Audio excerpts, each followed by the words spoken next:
Bapak Pian Agustinus.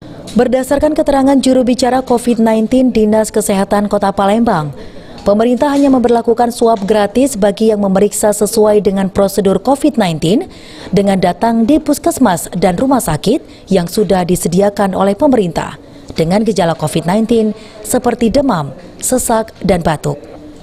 Sedangkan bagi warga yang memilih swab mandiri yang memeriksakan diri di rumah sakit swasta di Palembang yang menyediakan pelayanan swab, biaya harus ditanggung sendiri sesuai prosedur rumah sakit di tempat memeriksa.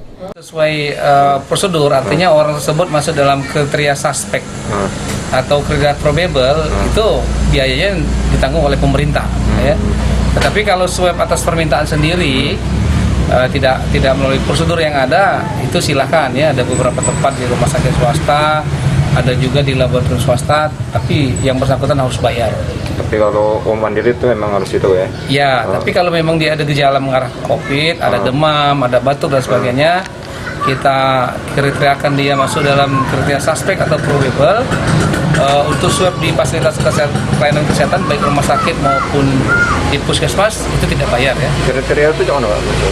Kriterianya adalah dia memenuhi kriteria suspek itu tersangka.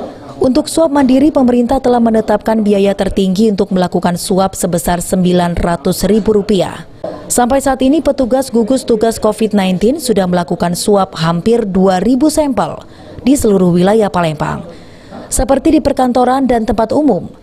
Hasilnya setiap hari ada puluhan warga yang terdeteksi terpapar virus corona.